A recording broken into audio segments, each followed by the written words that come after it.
Really interesting fight. Closer to the top of the women's flyweight division, we have the former strawweight queen, Cynthia Calvillo. And I say queen because she was really on her way, making moves and starting grooves before they knew we were gone, to quote the Otara Millionaires Club. But she makes the move up to flyweight, takes on the #1 contender in Jessica Eye, and pushes a damn pace. And she looked amazing in that fight. She really did look great. And I mean, who would have thought that you come into your own, up a weight class, you don't have to worry about missing weight, you're 33 years old to this point, and you finally put a stamp on a division. It was really the move that we expected Cynthia Calvillo to make. And I remember back when she was competing at strawweight, she was always taking on really good competition. If we look at her last 5, former champ Carla Esparza loses the decision. Poliana Botelho gets a win. Courtney Casey win.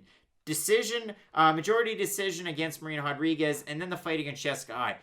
Middling strawweights, never really the upper echelon, but we always saw the move. She was at Team Alpha Male. She had some problems with the substances and the USADAs of the world, but really figured it out, made the move to AKA. I know our graphics going to pop up. She's training at Extreme Couture, spending some time in Vegas getting ready for this fight. But overall, Cynthia Calvillo, part and parcel, great wrestling, really good forward pressure, and really, really good volume. And opposite her, Katlyn Chookagian, she did not look good in the fight against Valentina Shevchenko. Straight up bad. She looked amazing in the fight against Antonina Shevchenko. And I know, again, we pop it up on the graphics there. She spent time at Longo Weidman, as they may call it, or Longo Sarah. She spent time with John Danaher. She spent time at Nick Cantone's MMA with Mark Henry. But that fight against Antonina Shevchenko, it was like, hey, you know the Katlyn Chookagian, where I'm just going to throw volume. She did the total opposite. She was taking Shevchenko down. She got into mount. She really forced her way in that fight. And it's unfortunate that in her last fight, she got Jessica Andrade and got hit by a body shot and ran away to the other side of the cage. It's wild how much your opinion can change of a fighter based on one performance. And it's weird, too, because Katlyn Chookagian, I think I've said that about her last 3 fights. Going into the Valentina fight, I thought, okay, she's not going to beat Valentina, but maybe she can have a little bit of success on the outside. Katlyn Chookagian, good at not getting hit. I don't mean that in a positive aspect all the time, though. If you watch a Katlyn Chookagian fight, her numbers are through the roof. She throws at an almost unprecedented rate, and when you watch her, she is always just pop. There's a crazy amount of output in her fights.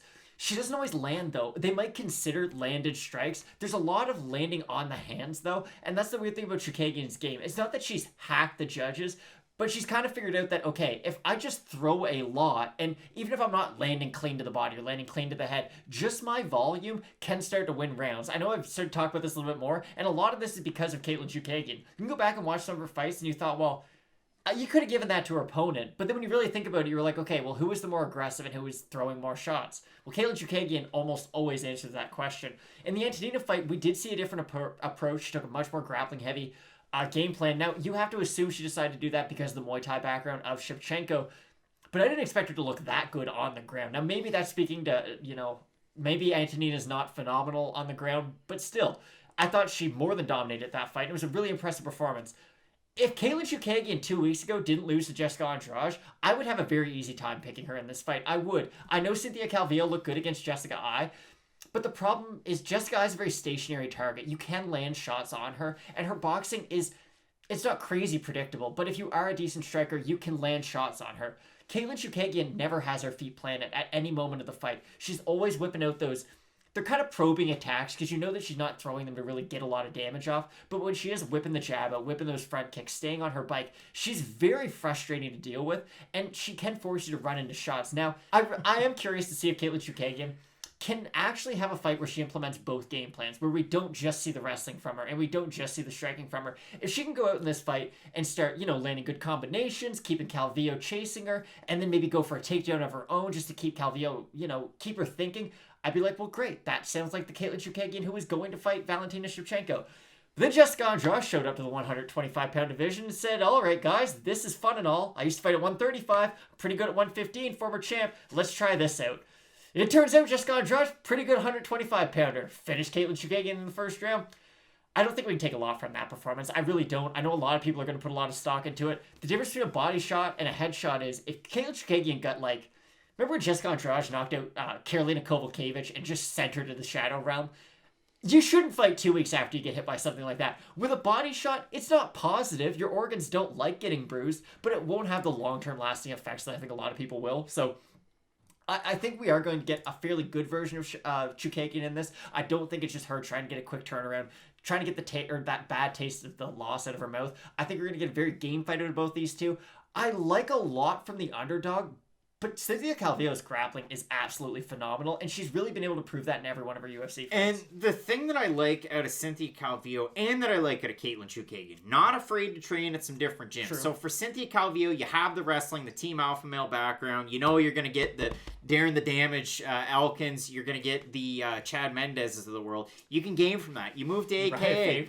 You move from AKA. And I mean, there's great grapplers there too, but also very adept strikers. You're going to spend a little bit of time at Extreme Couture, and we always pick one particular fighter out of Extreme Couture that's very well-rounded. To me, Dan Ige, but also Justin Jane's there as well. A lot of people that Cynthia Calvillo can learn from and gain from in her martial arts journey, especially moving up to 125. The thing about Katlyn Chookagian, 2 people that she's trained with, and one person I know she's trained with quite a bit, and you can see it from the Instagrams, Sijara Eubanks. Sijara Eubanks is somebody that you can use to emulate a game plan like Cynthia Calvillo. The one issue I have, Katlyn Chookagian's results in the UFC, Sijara Eubanks' results in the UFC, and another fighter that's fought in the New Jersey, New York area or trained there, Claudia Gadelha. Yikes, not that but great. Also Frankie Edgar, Marlon Moraes, Chris Weidman, like Lance Palmer. They're success stories too. It's not just like fighters from that area. And I mean, hey, Sijara Eubanks almost made it to the top of the heap at 125 until the weight cut didn't work out all that great. Chookagian had a title fight, and for Claudia Gadelha at one point, former title challenger as well. So overall, really good fight. Again, for Cynthia Calvillo, you have to really just be upset with the fact that you didn't get the #1 ranking after beating the #1 fighter. However, Andrade. It's a really weird division because, again, you're right. You have Jennifer Maia challenging at the top of this card. You also have Andrade that's probably the next likely title challenger. So for Calvillo, you're 1 to 2 wins away, probably 2 to 3 wins away from a title shot. It's difficult. It's probably 2. But overall, I look at this fight. You have Cynthia Calvillo open a -155 favorite. She's now a -215. For Katlyn Chookagian, open a +135. She's now at a +175. If we look at the Tapology votes, Matt, 422 of them, 76% going Calvillo, 88% predicting her to get the win by decision.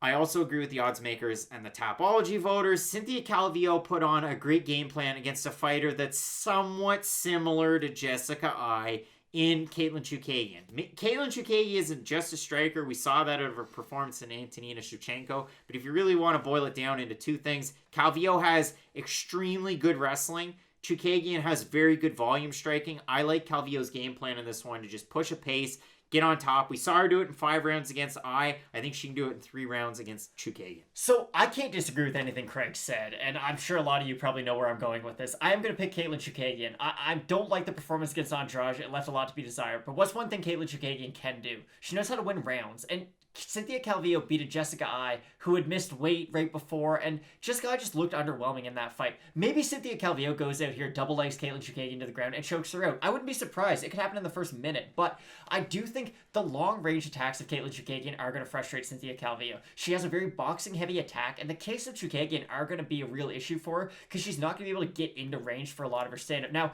yes, a lot of people are going to say, but Calvillo can catch a kick. It's a little different because Katlyn Chookagian throws straight shots. She doesn't really throw looping body kicks. She'll throw push kick, push kick, push kick. So a lot of it's more to keep her opponent away from her than to actually do a lot of damage.